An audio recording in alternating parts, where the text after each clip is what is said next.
এক জঙ্গলে একটি কাক ও একটি হরিণের মধ্যে খুবই ভালো বন্ধুত্ব ছিল।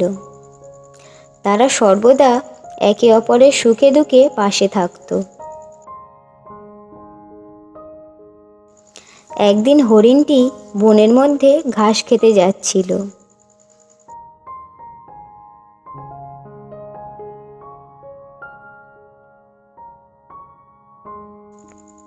খিদে বেশ জোরেই পেয়েছে, যাই তাড়াতাড়ি কিছু ঘাস খাই।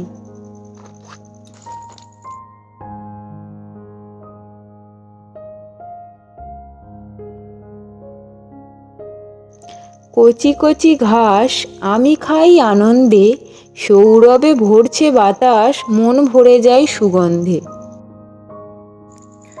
অনেক দিন হয়ে গেল কচি হরিণের মাংস খাওয়া হয়নি। কি জানি কবে সেই দিন আসবে আর কবজি ডুবিয়ে খাবো। উহ, ভেবেই তো জিভে জল এসে যাচ্ছে। উরি বাস, হি হে হে হে হ্যা হ্যা। এই যে সত্যি সত্যি হরিণের দেখা পেলাম, ভগবান তোমার অশেষ কৃপা। এমন নাদুস নুদুস হরিণ খেতে যা হবে না, এই জন্যই বোধহয় আজ সকাল থেকে আমার বুড়ো আঙুলটা চুল করছিল। হরিণটি আবার মনের আনন্দে গান গাইছে যে, খা মনের আনন্দে কচি কচি ঘাস খা আর গোলুমলু হ। আজ তুই ঘাস খা, কাল আমি তোকে খাবো। কি মজা! কিন্তু কিভাবে? আমি তো হরিণ মারতে পারবো না, কিন্তু আমি হলাম চালাক শিয়াল। যে কোনোভাবেই আমার ফাঁদে তোকে পড়তেই হবে। বাহ, এই তো মাথায় একটা বুদ্ধি এসছে। কি বন্ধু হরিণ, কেমন আছো? তোমায় তো ঠিক চিনলাম না। ও হো হো হো, চিনবে কি করে? আমি তো আগে কখনো এখানে আসিনি। আমি পাশের বনেই থাকতাম। তবে কি জানো, আমার কোনো বন্ধু নাই। সব প্রাণীরই কেউ না কেউ বন্ধু আছে, কিন্তু আমার কোনো বন্ধু নেই। আমার খুব ইচ্ছে আমার কোনো বন্ধু হবে, যাকে আমি আমার সুখ দুঃখের কথা বলবো, কিন্তু আমার কেউ নেই। এই জন্য আমি খুব কষ্ট পাই। কষ্ট পেও না, আমি তো আছি। এখানে সবাই সবার বন্ধু, সবাই সবাইকে সুখ দুঃখের গল্প করে ও পাশে থাকে। তুমি আমাদের এই বনে থাকতে পারো। তুমি কি আমার বন্ধু হবে? কেন হব না? এই তো আমরা বন্ধু হয়ে গেলাম।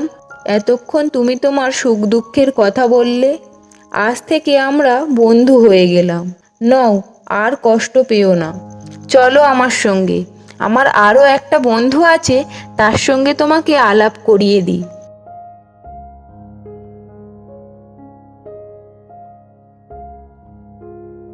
এই মরেছে, আবার কে বন্ধু আছে কে জানে। বাঘসিংহ নয় তো? এখন দিনকাল যা পড়েছে, কাউকেই বিশ্বাস করতে পারি না। আমি মাঝে মাঝে নিজেকেই বিশ্বাস করতে পারি না। কি জানি বাঘসিংহের সামনে দাঁড় করিয়ে দেবে, হরিণ খাওয়ার বদলে আমি নিজেই বাঘসিংহের খাদ্য হয়ে যাব। বন্ধু কাক, বাড়ি আছো? দেখো কাকে সঙ্গে নিয়ে এসেছি।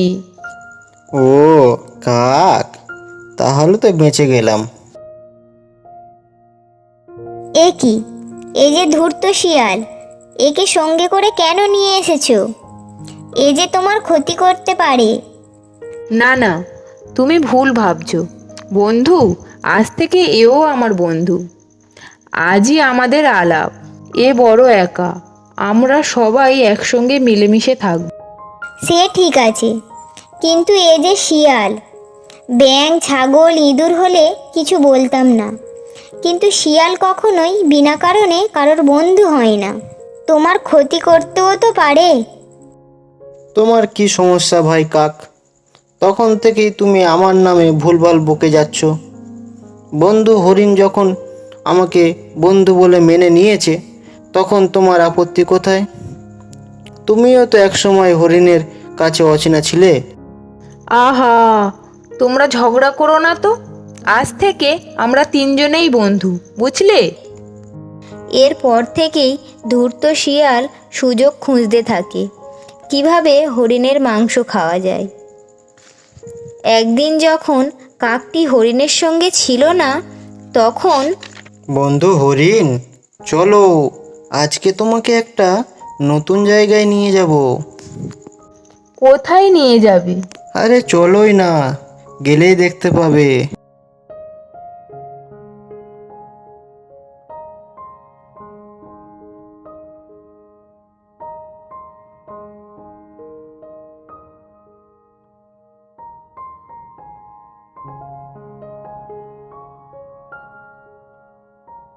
এই দেখো, এইখানে কত খাদ্য রয়েছে।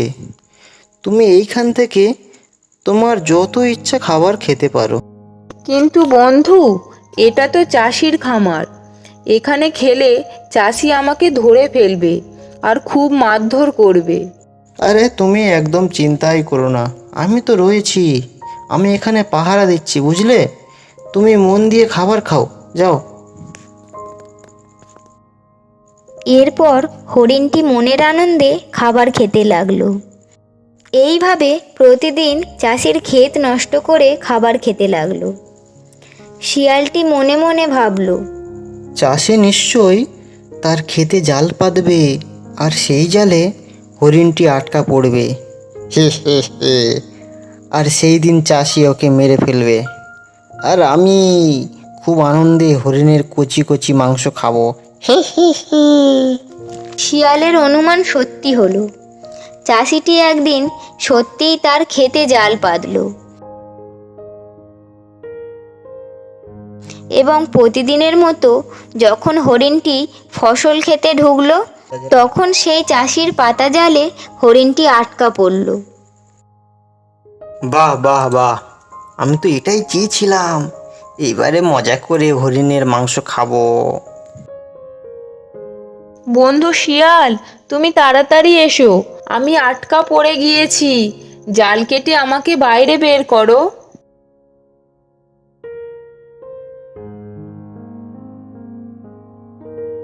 এ কি বন্ধু, এ কি হলো তোমার?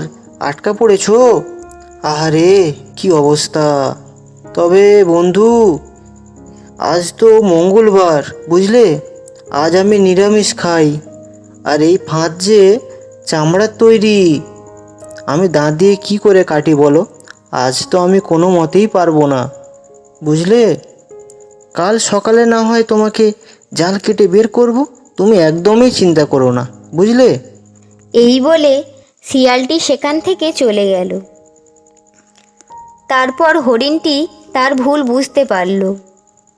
বুঝতে পারল কেন ধূর্ত শিয়াল তার সঙ্গে বন্ধুত্ব পাতিয়েছিল। অন্যদিকে কাক সারা জঙ্গল খুঁজতে লাগলো তার বন্ধু হরিণকে। খুঁজতে খুঁজতে সে হঠাৎ দেখতে পেল হরিণটি ফাঁদে আটকা পড়ে আছে। এ কি বন্ধু, তোমার এ কি অবস্থা?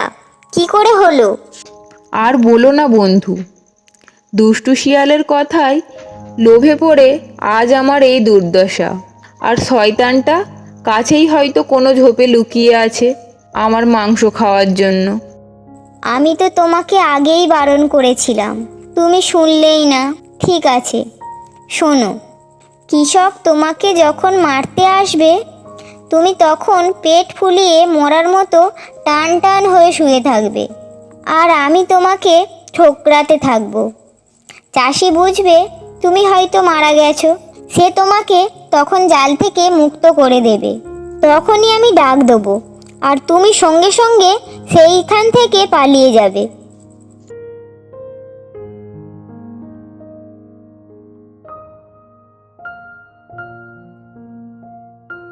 চাষিটি এসে দেখলো হরিণটি মরে পড়ে আছে। তাই সে হরিণটিকে জাল থেকে মুক্ত করে দিল। ঠিক তখনই কাকটি ডেকে উঠল, আর কথা মতো হরিণটি সঙ্গে সঙ্গে দৌড়ে পালালো। সে সঙ্গে সঙ্গে তখন তার হাতে থাকা লাঠিটি হরিণের দিকে ছুঁড়ে মারল, কিন্তু সেটা হরিণের গায়ে লাগলো না, ঝোপের আড়ালে লুকিয়ে থাকা শিয়ালের মাথায় গিয়ে লাগলো, আর সঙ্গে সঙ্গে শিয়ালটি সেখানেই মারা গেল। এরপরে কাক ও হরিণ বনের মধ্যে নিজেদের বাসায় ফিরে এলো ও দুষ্টু শিয়াল তার নিজের কৃতকর্মের শাস্তি পেল।